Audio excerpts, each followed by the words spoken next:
Evo, gospodine Sinčić, obično se kaže da nas čeka vruća politička jesen. Ovaj put izgleda da će to biti vruće političko proljeće. Što se tiče tih anketa koje pokazuju stanje raspoloženosti HDZ-ovaca u odnosu na izbore za predsjednika koji im dolaze, ne znam, meni je neobično da u tolikoj mjeri podržavaju Plenkovića kad je evidentno da gospodin Plenković uopće nije demokršćanin. Ako je HDZ demokršćanska stranka, on bi više spadao u nekakvu liberalnu ideju, slično kao gospodin Milanović koji se baš ne uklapa u socijaldemokraciju, nego isto više u jednu liberalnu ideju. Oni u tom smislu jesu vrlo ideološki bliski i europejski nastrojeni. Mislim da HDZ-ovo biračko tijelo jedan dio to prepoznaje, to mu smeta, taj razlaz, a jedan dio s druge strane valjda očito zanemaruje ideologiju, gleda neke druge stvari. Što se tiče samog gospodina Plenkovića, ono što je napravljeno oko Borg skupine, to je teška sramota za Hrvatsku, to je sukob interesa, to je sistemska korupcija na najvišoj razini i mislim da je on davno trebao završiti svoju priču, ali na kraju sve to ovisi o članovima HDZ-a. Oni će mu morati presuditi.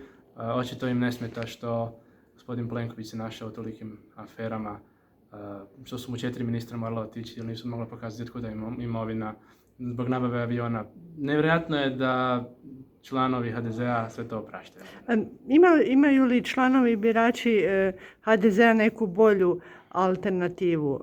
Evo, nudi se Davor Ivo Stier, Ivan Penava, u kuloarima se priča da bi im to mogla biti Kolinda Grabar-Kitarović, pa to su Miro Kovač, Rojs, mislim.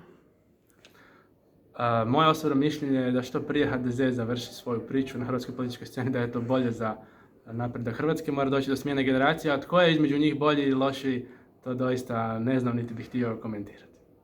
Što mislite, koliko bi trebalo vremena proći da se dogodi ovo što vi priželjkujete? Mislim, što god ko misli o HDZ-u, to je ipak najveća stranka u Hrvatskoj, to je državotvorna stranka, mogla bi reći još 100 stvari o njima.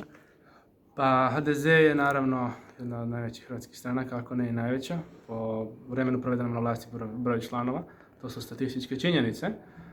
Sad je vrijeme da dolazi do smjene generacije, sad smo u jednom procesu tranzicije. Nikada Plenković ne bi opstao 4 godine na vlasti da nije dogodilo se što se dogodilo sa Sauchom i sa svim ostalim, što je inače kazneno djelo, podmićivanje zastupnika, što je opet kažem korupcija, ali eto, hrvatske institucije to ne prepoznaju kao nešto što treba sankcionirati. Samo to pokazuje da on zapravo nema dovoljno birača da ga podupiru. On ima samo dovoljan broj zastupnika, ali nema dovoljan broj birača da ta vlada opstane. Zašto je tako teško opstati na hrvatskoj političkoj sceni? Dakle, to se dogodilo i vama i vašoj stranci i Mostu, da ne nabrajamo sad dalje.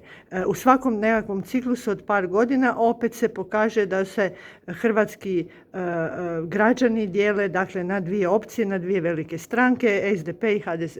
Zašto je teško tom nekakvom trećem putu ostati na političkoj sceni? Pa ja ne bih rekao da je teško, vidjet ćemo sad kako prođu parlamentarni izbori. Ako se dogodi to što ste rekli, onda možemo zaključiti da je teško. Još je dug put do parlamentarnih izbora. Postoje ljudi, birači, naši građani koji žele promjene, ne žele glasati ni za HDZ, ni za SDP, nego za treće opcije. Dakle, postoje, kako vi kažete, lijevi, desni i, ajmo reći, protestni. I samo treba, složiti to sve na jednu listu ili u nekakvu konstelaciju koja može u sadašnjem izbornom političkom sustavu dati najbolji rezultat za promjene.